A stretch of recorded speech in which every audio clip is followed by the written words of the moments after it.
So I have a recipe for chocolate chip vanilla pudding cookies.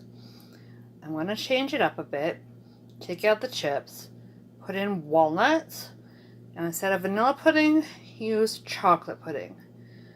Let's see if I learn something or if I burn something. Let's have some fun. Preheat oven to 375. 1 cup softened butter. 3/4 of a cup brown sugar. 1/4 cup white sugar. No heaping scoopfuls, just nice and level. Now the recipe says to add everything but the flour, the baking soda, and the chocolate chips in, and just mix everything all at once. I'm going to try to cream the sugar and butter. That means beating them on medium for about 2 to 3 minutes to attain a texture like whipped cream. I'm going to try it. I hope I don't overbeat it. Let's see what I do. I think I managed to cream it. That looks really, really good. Okay, on to the next ingredients. The instructions say to add 1 4-serving packet of vanilla jello, pudding, and I'm going to use chocolate pudding. Remember, it has to be the instant pudding. It can be any instant pudding as long as it's the 4-serving kind, like the same 40 grams instant pudding. But it can't be the mix and heat pudding. It has to be instant pudding. Okay? So we're going to add that.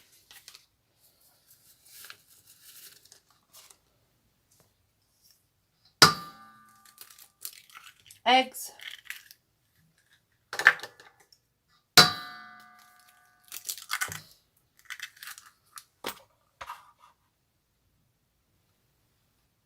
One teaspoon vanilla. And mix.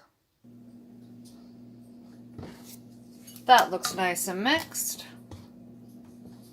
All the pudding is dissolved. Everything is mixed. 2 1/4 cups flour. Remember to scoop and level so you get a precise measurement. Otherwise, you're probably going to overflour. 1 teaspoon baking soda. I like to mix my flour and baking soda before I add it to the mixture, just because it does say to gradually add it to the mixture.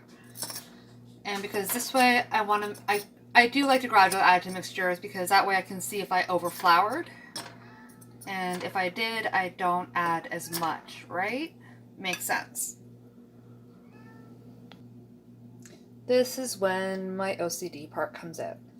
I love doing the batter with my hands, but I hate getting my hands in the batter. So I put on a pair of gloves and I start to get mixing. Add flour to mixture gradually and stir until you get the right consistency. Okay. This looks about right. It's not sticking to my glove. Almost like Play-Doh. Now I'm going to add the walnuts.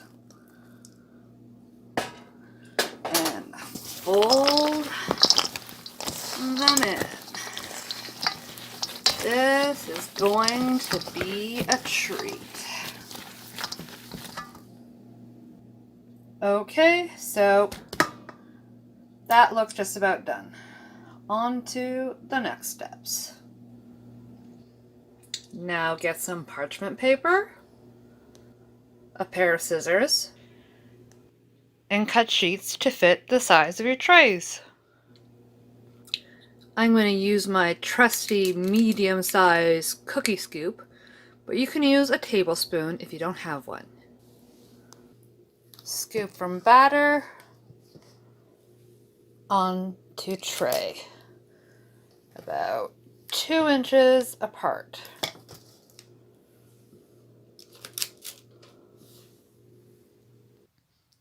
So there was enough for 1 dozen, 2 dozen, 3 dozen, and some batter left over to taste.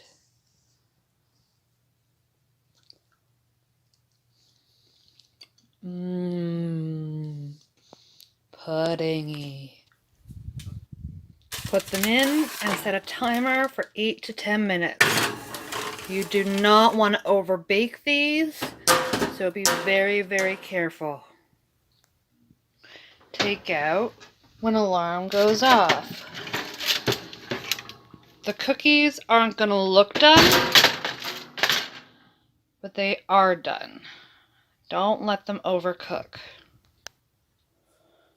Put in the next tray and set your alarm. You don't need to set an alarm to take the cookies off the trays.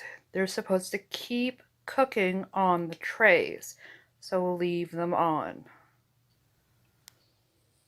May as well do some dishes while you're waiting. Spend some time in the kitchen. Finish my dishes in 6 minutes. Yes! Take the tray out of the stove. Don't those look great? Put in the final tray. Don't forget to set the final timer. Take out the last tray. Now is a good time to taste the first cookies that you made.